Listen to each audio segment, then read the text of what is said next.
দুনিয়ায় একটা কথা আছে, নয়া নয়া সাল হ্যায় নয়া নয়া মাল হ্যায়।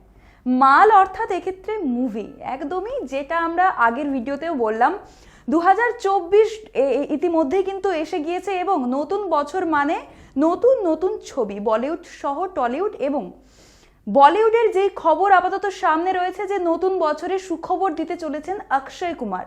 অক্ষয় কুমার নতুন বছরের নয়া মাল অর্থাৎ নতুন ছবি নিয়ে আসছেন, যে ক্ষেত্রে তার সাথে রয়েছেন কো অ্যাক্টর হিসেবে টাইগার শ্রফ। এবং এই মুভিটি কিন্তু আমরা আগে থেকেই শুনছিলাম যে আসছে, এবার ফাইনালি এইটা ঘোষণা হলো যে কবে এই মুভি রিলিজ করছে। অর্থাৎ টাইগার শ্রফের সাথে প্রথমবার স্ক্রিন শেয়ার করছেন অক্ষয় কুমার। সেই মুভি হচ্ছে বড়ে মিয়া ছোটে মিয়া। সেই মুভি কবে রিলিজ হচ্ছে তা আপনাদেরকে জানাবো। নতুন বছরের শুরুতে ভক্তদের দারুণ খবর দিলেন অক্ষয় কুমার এবং টাইগার শ্রফ। ইনস্টাগ্রামে একটি পোস্ট করে ঘোষণা করলেন আগামী ছবি বড়ে মিয়া ছোটে মিয়ার মুক্তির তারিখ। এই ছবিতে অক্ষয়ের সঙ্গে অভিনয় করছেন টাইগার শ্রফ। টাইগারের সঙ্গে জেট স্কিতে একটি পোস্টার শেয়ার করেছেন অক্ষয় এবং প্রথমবার বড় পর্দায় তারা একসাথে কাজ করতে চলেছেন। অক্ষয়ের শেয়ার করা এই পোস্টে নতুন বছরের শুভেচ্ছায় ভরিয়ে দিয়েছেন ভক্তরা। 2024 সালে ঈদে বড় পর্দায় মুক্তি পাবে এই ছবি। উল্লেখ্য, কিছুদিন আগে এই ছবির শুটিং চলাকালীন চোট পান খিলাড়ি কুমার। একথা তো কারুরই অজানা নয়। ছবির সেটে নিজের স্টান্ট নিজেই পারফর্ম করেন নাকি, বডি ডাবলে আস্থা নেই তার। এক মারকাটারি অ্যাকশন দৃশ্যের শুটিংয়ের সময় ঘায়েল হয়েছিলেন অভিনেতা। তবে চোট পেলেও প্রাথমিক চিকিৎসার পর শুটিং চালিয়ে যান তিনি। ছবির সেট থেকে এক সূত্রে জানা গিয়েছিল টাইগারের সঙ্গেই ছবির অ্যাকশন দৃশ্যের শুটিং করছেন তিনি, সেই সময়ই আহত হন। যদিও টাইগার এবং অক্ষয়কে একসাথে পর্দায় দেখতে উৎসাহী সিনেপ্রেমীরা। দক্ষিণী অভিনেতা এবং পৃথ্বীরাজ সুকুমারনকেও দেখা যাবে, থাকছেন জাহ্নবী কাপুরও। ছবির চিত্রনাট্য লিখেছেন ও পরিচালনা করেছেন আলী আব্বাস জাফর।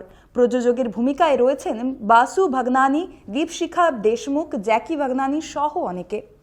প্রসঙ্গত বলা চলে 1998 সালে কিন্তু মুক্তি পেয়েছিল বড়ে মিয়া ছোটে মিয়া, যেখানে অভিনয় করেছিলেন বড়ে মিয়ার চরিত্রে আমরা দেখেছিলাম অমিতাভ বচ্চনকে এবং সেক্ষেত্রে ছোটে মিয়া হয়েছিলেন গোবিন্দা।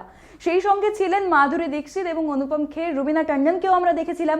সেইভাবে 2024-এ কিন্তু আবার একই নাম নিয়ে আসছেন বড়ে মিয়া ছোটে মিয়া। এক্ষেত্রে স্বাভাবিকভাবেই বোঝা যাচ্ছে বড়ে মিয়ার চরিত্রে আমরা অক্ষয় কুমারকে দেখছি আর ছোটে মিয়া হতে চলেছেন টাইগার শ্রফ। সেক্ষেত্রে টাইগারের যেই এখন ফুর্তিলা একটা ভাব রয়েছে ইন্ডাস্ট্রিতে, সেক্ষেত্রে খিলাড়ি কতটা নিজেকে সেই জায়গাতে নিয়ে সেই অ্যাকশনের ক্ষেত্রে নিজেকে ম্যাচ করাতে পারবে, সেটা তো একটা চ্যালেঞ্জের প্রশ্ন রয়েছে। তাছাড়াও যেই কথা উঠে আসছে যে 1998 সালের এই ছবিতে কিন্তু পরিচালক ছিলেন ডেভিড ধাওয়ান এবং ছবিটি ছিল সম্পূর্ণ কমেডি। সেক্ষেত্রে ডেভিড ধাওয়ানেরও একটি নাম রয়েছে যে তিনি কিন্তু নিজের ছবিগুলোকে আবার একইভাবে যখন রিমেক করান, সেক্ষেত্রে সম্পূর্ণ স্টোরি কিন্তু নিজের ছেলেকেও তিনি 20 নাম্বার 1 করিয়েছেন, জুড়ওয়া 2 আবার তিনি করিয়েছেন। ধাঁচ সহ কিন্তু পুরো গল্পটাই একই ছিল। এক্ষেত্রে কি হতে চলেছে, সেই ছবির আদলেই কি আবার রিমেক হয়ে বড়ে মিয়া ছোটে মিয়া আসছে, নাকি আসছে নতুন কোনো গল্প নিয়ে, সেই দিকে তো আমাদের নজর থাকবে। এবং জানিয়ে রাখি যে এই নতুন ছবি 2024-এ কিন্তু ঈদের সময় মুক্তি পাচ্ছে। ঈদের সময় কিন্তু অক্ষয় কুমার সিনে প্রেমীদের জন্য নিয়ে আসছেন এই উপহার। তো সেই দিকে তো অবশ্যই আমাদের নজর থাকবে এবং আপনাদের নজর থাকুক ডিজিটাল খবরিলালের পর্দায়। এবং আপনাদের ছোট্ট একটি কাজ করতে হবে, এখনই সাবস্ক্রাইব করুন ডিজিটাল খবরিলাল, পাশে থাকা বেল আইকনটি ক্লিক করবেন এবং লাইক কমেন্ট শেয়ার করে অবশ্যই জানাবেন কেমন লাগছে আমাদের এই প্রতিবেদন। সঙ্গে থাকুন, দেখতে থাকুন ডিজিটাল খবরিলাল, খবর আপনাদের, নজর আমাদের। ডিজিটাল খবরিলাল, খবর আপনাদের, নজর আমাদের।